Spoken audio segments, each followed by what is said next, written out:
Good morning student. अब हम अगला पद पढ़ेंगे। जो कुछ भी आपको अभी तक पढ़ाया है, समझाया है, आप उसको ध्यान से कई बार सुनना, समझना और फिर अपनी कॉपी में लिखना। और जरूर लिखना अपनी कॉपी में समझ कर, नहीं तो आप भूल जाएंगे। ये ऐसे विषय हैं जिन्हें समझकर याद रखना जरूरी है और इतने कठिन भी नहीं है। आप पढ़ेंगे तो आपको जरूर समझ में आएगा और याद रहेगा। ठीक है, तो आओ अब आगे का हम पढ़ते हैं। ठीक है, देखिए, दादुर टरटर करते झिल्ली बजती झनझन, म्याऊं म्याऊं रे मोर प्यू प्यू चातक के गण, उड़ते सोन बलाक आर्द्र मुख से कर क्रंदन, घुमड़ घुमड़ घिर मेघ गगन में भरते गर्जन। अब यहाँ पर भी विभिन्न पशु पक्षियों का सुंदर और मनमोहक वर्णन किया गया है ना। ठीक है, अब देखो इसका अर्थ। दादुर यानी मेढक, टरटर करते झिल्ली बजती झनझन, यानी मेढक टरटर की आवाजें कर रहे हैं, यानी वर्षा के कारण मेढक भी अत्यंत प्रसन्नचित्त हैं और वे टरटर की आवाजें कर रहे हैं और चारों ओर झिंगुर उड़ रहे हैं और उनकी आवाजें झन झन झन की ध्वनि के साथ चारों ओर झिंगुर उड़ रहे हैं। म्याऊं म्याऊं रे मोर प्यू प्यू चातक के गण, और मोर नाचते हुए, मनमोहक नृत्य करते हुए म्याऊं म्याऊं की आवाजें कर रहे हैं। प्यू प्यू चातक के गण, और चातक पक्षियों का समूह। अब इसको देखिएगा यहाँ से कि प्यू प्यू चातक के गण, उड़ते सोन बलाक आर्द्र मुख से कर क्रंदन। यहाँ पर देखिए, गण का मतलब होता है समूह, दल का मतलब भी समूह होता है और गण का अर्थ भी समूह होता है। इसके पहले आपने दल पढ़ा था, ताड़ों के दल, तो वहां पर समूह था। यहाँ पर चातक के गण यानी चातक पक्षियों का समूह जो कि प्यू प्यू की आवाजें कर रहा है। उड़ते सोन बलाक, सोन बलाक का मतलब है सुनहरे रंग के बगुले। अब आप इस बात पर ध्यान देना, सोन बलाक यानी बगुले, सुनहरे रंग के। कैसे बगुले? सुनहरे रंग के बगुले चारों ओर उड़ रहे हैं। आर्द्र मुख से कर क्रंदन, आर्द्र यानी गीले, वे गीले मुख से दुख भरी आवाजें निकाल रहे हैं। अब क्यों दुख से भरी हुई आवाजें निकाल रहे हैं? क्योंकि उनके साथी उनसे बिछड़ गए हैं, जिसके कारण वे अपने गीले मुख से दुख भरी आवाजें निकाल रहे हैं। घुमड़ घुमड़ घिर मेघ गगन में भरते गर्जन, और इसी बीच फिर से आकाश में, यानी गगन यानी आकाश में, मेघ यानी बादल, तो आकाश में बादल घुमड़ घुमड़ कर घिर रहे हैं और भयानक गर्जना कर रहे हैं, जिसे सुनकर और देखकर ऐसा लग रहा है कि भयानक बारिश आने वाली है, होने वाली है। ठीक है, अब आप एक बार और इसको सुन लीजिए कि कवि यहाँ वर्णन करते हैं कि सावन में बरसते हुए बादलों को देखकर मेढक टर टर की ध्वनि करने लगे हैं। चारों ओर झन झन की ध्वनि से झिंगुर ऐसे लग रहे हैं मानो बाजा बजा रहे हों। मोर पंख फैलाकर नाचते हुए म्याऊं म्याऊं की आवाजें कर रहे हैं और चातक पक्षियों का समूह प्यू प्यू की आवाज से वहां उड़ते सुनहरे रंग के बगुले अपने गीले मुख से अपने बिछड़े हुए साथियों का दुख से आह्वान कर रहे हों।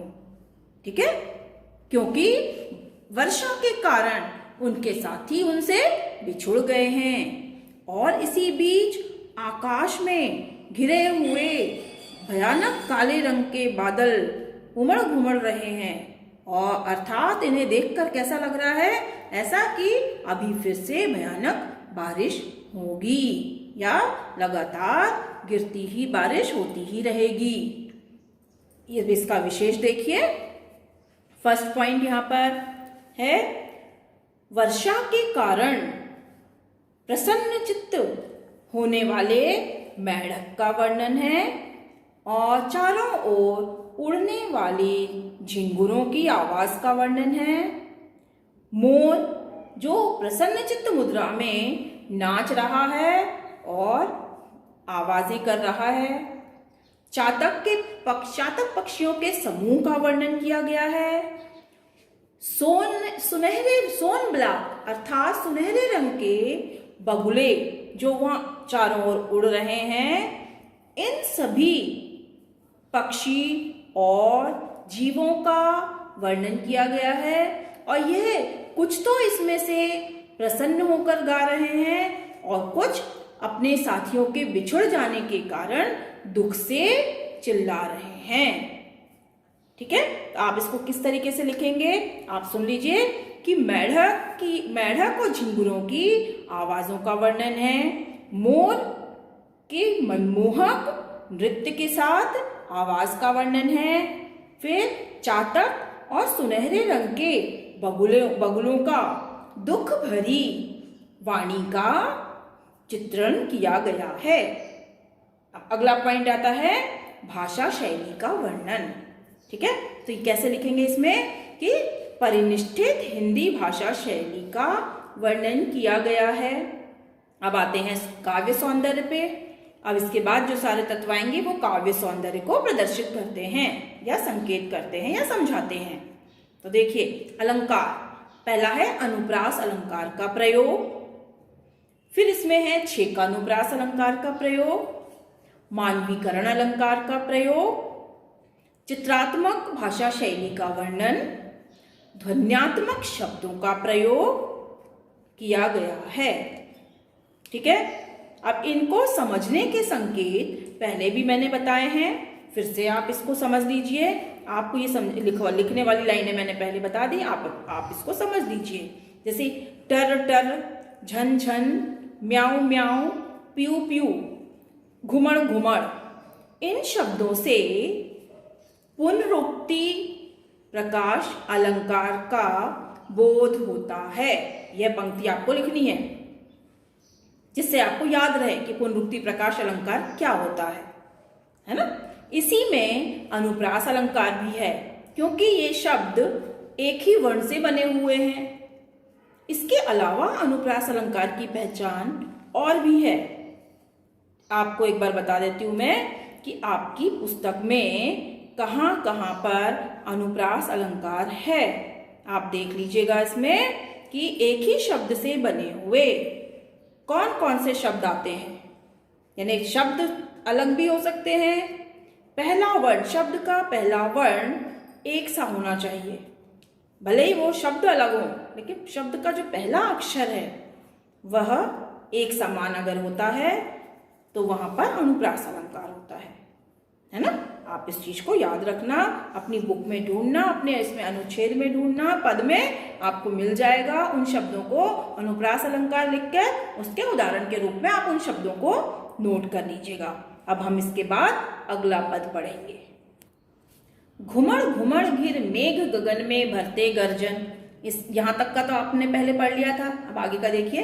रिमझिम क्या कुछ कहते बूंदों के स्वर, रोम सिहर उठते छूते वे भीतर अंतर, धाराओं पर धाराएं झरती धरती पर, रज के कण कण में तृण तृण की पुलकावली भर। अब देखिए, अब आप इसमें शब्दों के अर्थ को रोम यानी हमारे शरीर पर होने वाले रोम, यानी छोटे छोटे जो बाल होते हैं बहुत ही बारीक, उन्हें रोम कहा जाता है। सिहर यानी कपकपी, एकदम से जो ठंड लगती है तो कपकपी आती है, उसको सिहरन बोलते हैं।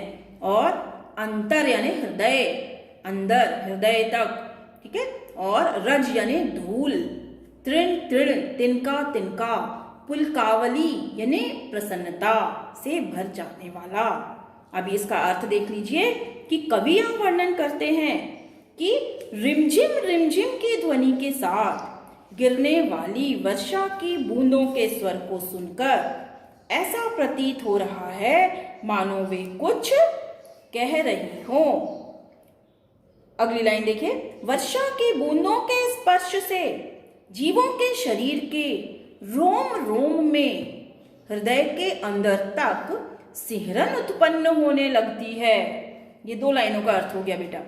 अब है लगातार वर्षा के कारण धरती पर या पृथ्वी पर वर्षा का जल तेज धार के रूप में गिर रहा है और इस जल की धारा से धरती पर स्थित धूल के हर कण में व प्रत्येक तिनके तिनके में प्रसन्नता व रोमांच का संचार हो गया है। अर्थात प्रकृति के सभी तत्व प्रसन्नचित्त और उत्साहपूर्ण मुद्रा में दिखाई दे रहे हैं। अर्थात ये सभी तत्व अत्यंत रोमांच से भर गए हैं, यानी उनमें उत्साह भर गया है, उमंग छा गई है। ठीक है, ये अर्थ आपका कंप्लीट होता है।